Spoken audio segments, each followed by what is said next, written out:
Hi అండి. ఏదైతే ప్రభాస్ మీద ఎక్కువ ట్రోల్స్ నడుస్తా ఉందో, లేకుంటే చర్చ నడుస్తా ఉందో, ప్రభాస్ దేశద్రోహిగా ముద్రిస్తా ఉన్నారు. అది అస్సలకి నాకు నచ్చట్లేదండి. ఎందుకంటే ఆయన స్పందించకపోవడం ఒక తప్పై ఉండొచ్చు గానీ, ఆయన వేరే కారణాలు ఎందుకంటే అది సెన్సిటివ్ విషయం గదా! ఏం మాట్లాడితే ఏం జరుగుద్దన్న థాట్‌లో ఆయన చెప్పి ఉండకపోవచ్చు.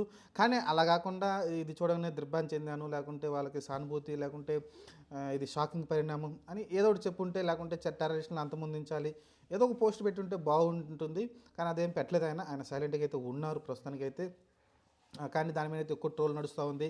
ఎందుకంటే ఇంకొకటి ఏందంటే ఆయన సినిమా ఏదైతే 'అనురాగపుడితోటి' ఒక సినిమా వస్తుందో నెక్స్ట్ సినిమా 'రాజాసాబ్' తర్వాత అదే అనుకుంటాను. ఆ సినిమాలో హీరోయిన్‌గా వచ్చేసి హీరోయిన్‌గా లేకుంటే ఏదో ఇంతకి సంథింగ్ ఒక పాకిస్తాన్ ఆర్మీకి సంబంధించిన ఒక అమ్మాయిని అయితే తీసుకున్నారంట. ఆ అమ్మాయి కూడా ఈ సినిమాలో నటిస్తుంది. మనకి ప్రపంచంలో ఇన్ని దేశాలు ఉండగా పాకిస్తాన్ అమ్మాయినే తీసుకోవాలి ఏంటి అనురాగపుడి, లేకుంటే ప్రభాస్ కూడా ఎందుకు అంగీకరించాడు పాకిస్తాన్‌తోని మనకు తెలిసిందిగా సంబంధాలు ఎలా ఉన్నాయో. వాళ్ళు తీవ్రవాదాన్ని పెంచి పోషిస్తున్నారని అందరికీ తెలిసిందే. కానీ ప్రభాస్ ఎందుకు దాన్ని అంగీకరించాడని అయితే చాలామంది ఇప్పుడైతే ఒకదాని తర్వాత ఒకటైతే రేపిస్తా ఉన్నారు. అలానే దీనిపైన స్పందించకపోవడం కావచ్చు, ఆ అమ్మాయిని తీసుకోవడం కావచ్చు, ఇలా ఒకదానిపైన ఒకటైతే అతని మీద అయితే ఎక్కువగా ట్రోలింగ్ అయితే జరుగుతుంది. నార్త్ సైడ్ కావచ్చు, సౌత్ సైడ్ కావచ్చు, ఎక్కడైనా ఇండియాలో మొత్తం మీద ఓవరాల్‌గా ఎక్కువ చేస్తూ ఉన్నారు.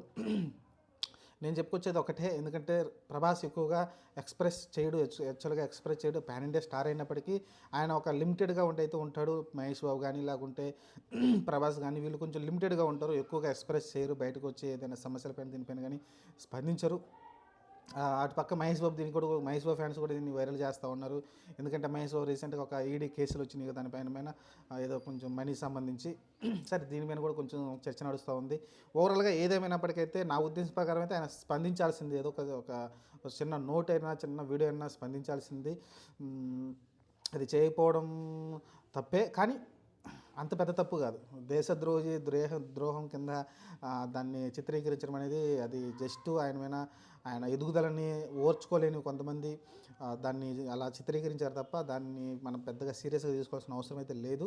అది ఆయన స్పందించుంటే బాగుండేది. కానీ ఆయన సెన్సిటివ్ విషయం కదా ఇది. ఏం మాట్లాడితే ఏం జరిగిద్దన్న విషయం గురించి ఆయనైతే కొంచెం వెనక తగ్గినట్టయితే నాకనిపించింది. నా నా నేను అనుకుంటున్నాను. కానీ అంత పెద్ద తప్పైతే కాదు. కాబట్టి దాని గురించి అంత మనం అతన్ని ట్రోల్ చేయాల్సిన అవసరం లేదు. అతను మంచి ఖచ్చితంగా ప్రభాస్ అనే వ్యక్తి మంచి వ్యక్తి. చాలా హంబుల్ పర్సన్. అలాంటి మంచి వ్యక్తిని మనం కలిసి ఉన్న హీరోల్లో అసలు పోల్చడానికి కూడా ఉండదు. అంత మంచి వ్యక్తి అనమాట అతనైతే. మీరు అతనితో పనిచేసిన ప్రతి టెక్నీషియన్ నార్త్ ఇండియా నుంచి సౌత్ ఇండియా వరకు ఎక్కడ ఎవరిని అడిగినా సరే ప్రభాస్ అంటే ఖచ్చితంగా అతను ఒక సపరేటు మంచి పేరైతే ఉంది. కాబట్టి అలాంటి వ్యక్తిని మనం ట్రోల్ చేయాల్సిన అవసరం లేదు. కొంచెం ఏదో ఫేమ్ కోసం దానికోసం ట్రోల్ చేయడం తప్ప ఆహ్, అతని మీద ఏదో బురద జల్లాలి కాబట్టి అచ్చలే ప్రయత్నం అయితే చేస్తున్నారు.